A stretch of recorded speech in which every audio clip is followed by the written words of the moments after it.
नमस्कार दोस्तों, स्वागत है आपका डिफेंस अफेयर्स में। तो दोस्तों, साउथ चाइना सी में अमेरिका का F-35 फाइटर जेट क्रैश हो चुका है। हालांकि इस हादसे में पायलट की जान तो इजेक्शन सीट की वजह से बच गई है, लेकिन अब यूएस इस कोशिश में लगा हुआ है कि इस फाइटर जेट को पानी से कैसे जल्द से जल्द बाहर निकाला जाए। और अब इस बात को कंफर्म यूएस की नेवी ने भी कर दिया है और यूएस की नेवी की तरफ से बताया गया है कि हाँ, हमारा ही F-35 फाइटर जेट क्रैश हुआ है। और अब इस हादसे के चलते अमेरिका और चाइना के बीच रेस भी लगनी शुरू हो चुकी है और दोनों देश ही इस कोशिश में लगे हुए हैं कि कौन इस F-35 फाइटर जेट को पानी से सबसे पहले बाहर निकालने वाला है। तो दोस्तों, ये बात आप सभी काफी अच्छे से जानते हैं कि साउथ चाइना सी में चाइना अपने पड़ोसी देशों को डराता धमकाता रहता है। इसी बात को काउंटर करने के लिए अमेरिका की तरफ से ये डिसीजन लिया गया था कि हम अपने कुछ एयरक्राफ्ट कैरियर और अपने कुछ फाइटर जेट को साउथ चाइना सी में डिप्लॉय करेंगे।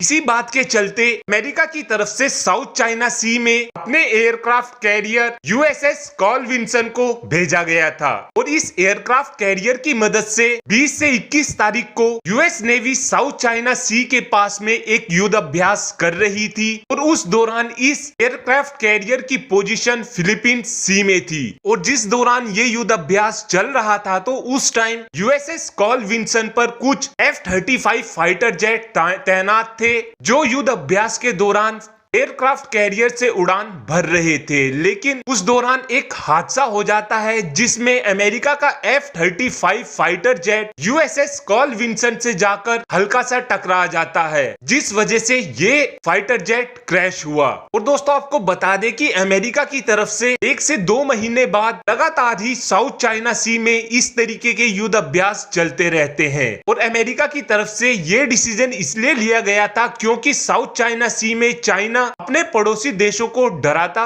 धमकाता रहता है। लेकिन जहां पर ये फाइटर जेट क्रैश हुआ है, अभी तक ना तो अमेरिका को और ना ही चाइना को इस फाइटर जेट की लोकेशन का पता चल पाया है। और अमेरिका ने अगर ये फाइटर जेट जल्द से जल्द नहीं ढूंढा तो ये फाइटर जेट चाइना के कोस्टल रीजन की तरफ बढ़ रहा है। और बताया ये भी जा रहा है कि ये हादसा पायलट की गलती की वजह से हुआ है, जिस वजह से एक झटके में अमेरिका को $100 बिलियन का फटका लग चुका है। और उधर चाइना की तरफ से दबाकर प्रोपेगेंडा भी फैलाना शुरू कर दिया गया है और चाइना की तरफ से कहा जा रहा है कि ये फाइटर जेट बेकार क्वालिटी का है। और भी आप समझ ही चुके होंगे कि चाइना के प्रोपेगेंडा किस तरीके के होते हैं। और दोस्तों, अमेरिका की तरफ से एक बड़ा सर्च ऑपरेशन चलाया जा रहा है और अमेरिका इस कोशिश में लगा हुआ है कि वो अपने जल्द से जल्द F-35 फाइटर जेट को समुद्र से निकाल ले, क्योंकि अगर ये फाइटर जेट चाइना के हाथ में लग गया तो चाइना इस फाइटर जेट को खोल खाल कर इसकी भी कॉपी बना लेगा। और इस बात को आप सभी काफी अच्छे से जानते हैं कि China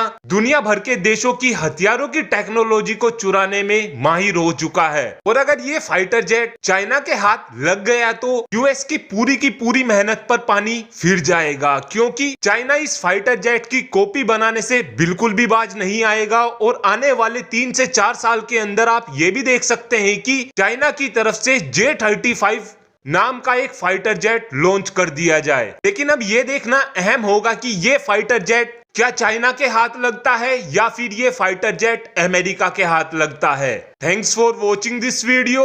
have a good day.